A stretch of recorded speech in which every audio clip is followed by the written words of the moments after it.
vous présente ici le cas d'un patient parkinsonien implanté d'un moniteur cardiaque dans le cadre de syncope récidivante. Il n'était pas en capacité de lui-même initier l'enregistrement des tracés. Il a présenté une récidive syncopale et au cours de cet épisode, l'appareil a enregistré automatiquement un épisode qui est classé pause. On voit sur le tracé au départ une fréquence relativement normale, puis manifestement une chute importante de fréquence, l'absence de ventricule détectée, puis là, de nouveau une détection correcte de ventricule. Donc, une pause va correspondre à l'absence de ventricule détectée pendant une durée qui est programmable. Donc, la durée ici, elle est programmée à 3 secondes. Les 3 options sont 1,5 secondes, 3 secondes et 4,5 secondes.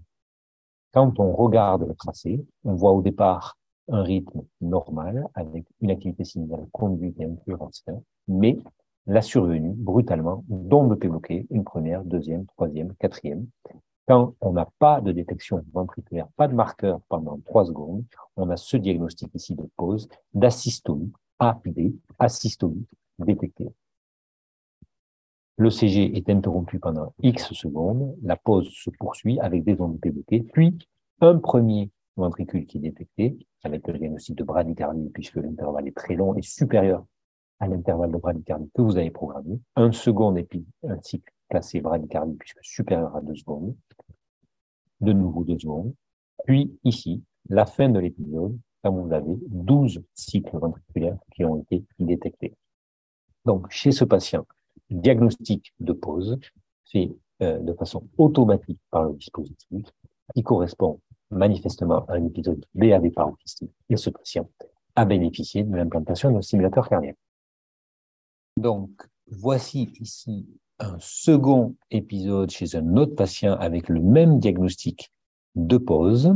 On voit initialement une fréquence stable, puis un décrochage de fréquence, l'absence de détection de cycle ventriculaire, expliquant le diagnostic détection d'un épisode de pause, puis un retour à une fréquence qui paraît normale, et après 12 cycles détectés, le diagnostic de fin d'épisode.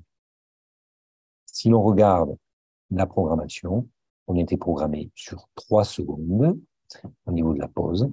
Maintenant, si on regarde de près le tracé, on voit au départ une détection correcte, mais on voit progressivement une baisse de l'amplitude du signal et effectivement ici un diagnostic de pause, pause détectée, AD, puisqu'on dépasse la limite programmée de 3 secondes sans détection. Pour autant, on voit clairement qu'il n'y a pas de pause réelle, mais qu'on a un amoindrissement de l'amplitude des signaux qui explique que ces signaux ne soient pas détectés. Donc, il s'agit d'un faux positif, il ne s'agit pas d'une vraie pause, mais d'un faux positif, un faux diagnostic de pause en raison de la baisse progressive de l'amplitude de ces signaux. Dans un second temps, on a une amélioration de la qualité de la détection, et après 12 cycles consécutifs détectés, on va avoir la fin de l'épisode, puisque le critère de fin de pause sera la détection de 12 cycles ventriculaires.